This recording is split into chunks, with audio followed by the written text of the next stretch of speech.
Mr. Perot, thank you so much. I know weather didn't cooperate. With only so much we can do, but thank you so much for taking the time to hang out with us Let's tonight do and it. answer a couple of questions. Call me Ross. You got it. I'll call you Ross. Perfect. So first out the gate, can you talk a little bit about your relationship with this community, what it means to your family, what it means to your father, your grandfather, just everyone in the Perot line? Oh, the Texarkana. And also in our family, it's very important, James. When we talk about Texarkana, it's Texarkana, Texas. Mhm. And so Dad would always say I'm from Texarkana, Texas. So that is a big part of and as a boy, I'd be in Texarkana and I go to Bryce's cafeteria. And my grandmother was in Texarkana. My great grandmother Ball was in Texarkana. My father was a cotton broker in Texarkana. And so it's been a big part of our family and continues to be a very proud part of our legacy.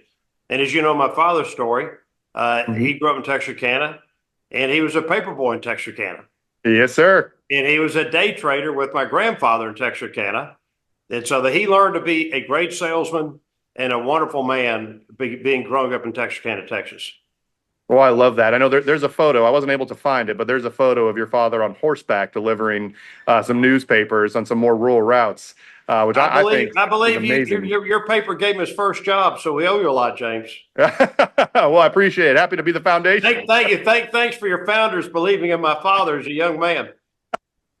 Well, our founder's grandson's going to be here tonight, so I'll make sure he knows that we gave the foundations of the Perot name.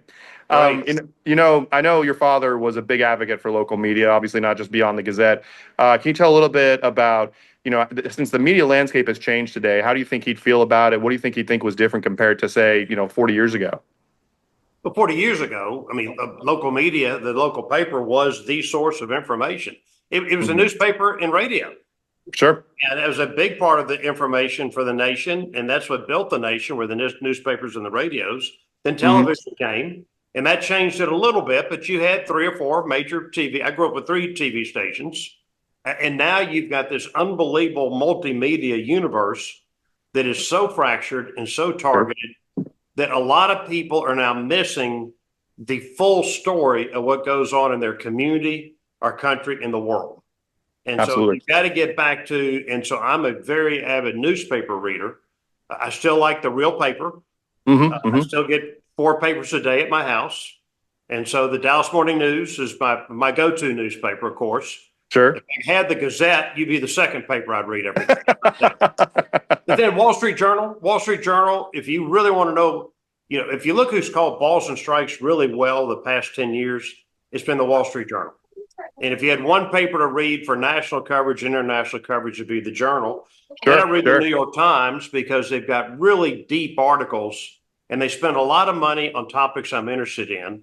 Absolutely. Especially foreign affairs. And you just read the series they've done on Assad and Syria and the atrocities into Syria. No one has spent that kind of money and sent the reporters into Syria like they have. So they do very deep foreign policy articles and very deep military articles and very deep articles on the Ukraine. If that's an area of an interest of mine, you really learn a lot from the articles out of the New York Times. Then I read the Financial Times because for international news, and I like to see the view of the United States from Europe, and the Financial Times will give you that. And I work around the world, and so for me, it's an important source of information. Absolutely. Well, that makes total sense to me. So can you talk a little bit about with like your connection to print media and traditional media, and why you find that to be so much more important than, say, digital blogs or digital only newspapers? I actually really don't watch television. Okay. Okay. To me, TV today, I don't know if you know the preacher Rick Warren out in California, but I was listening to Rick Warren's sermon, and Rick said, if you want to be happy, don't watch basically the streaming newspaper. Don't watch digital news. He said cable news is designed to make you upset. And I really started to pay attention to that. And so I avoid it. And to me, the cable news now is too slow.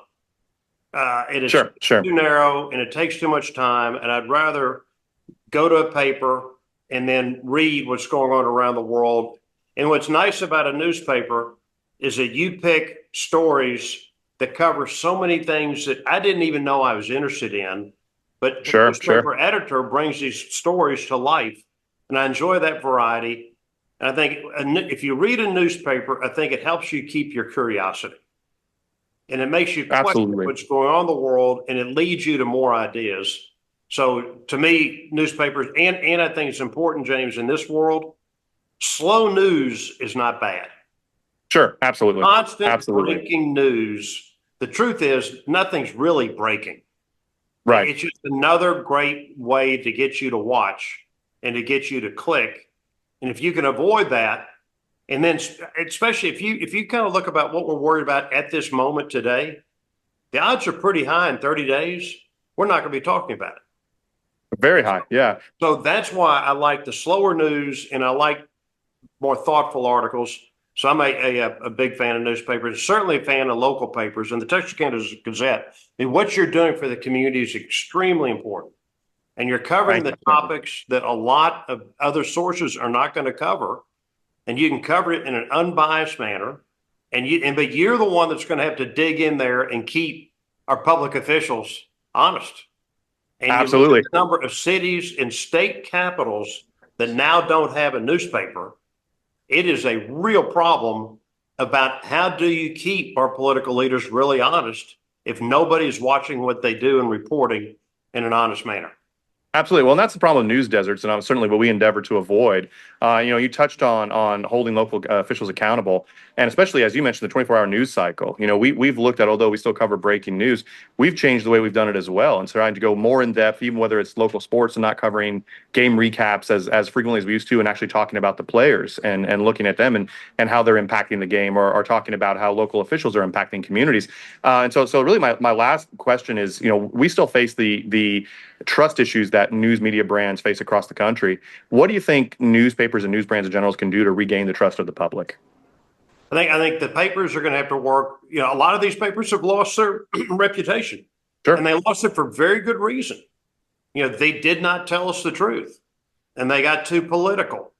And you're going to have to go back to really balls and stripes. Mm-hmm. And what is really the truth? And that's why I kind of go back to the Journal.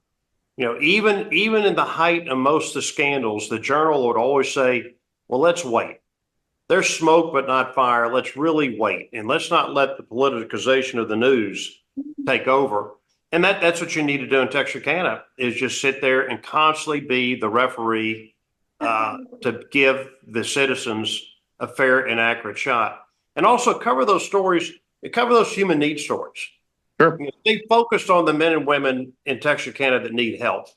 And my Aunt Betty and my grandmother, my grandmother especially, was very active in feeding the hobos during the Depression.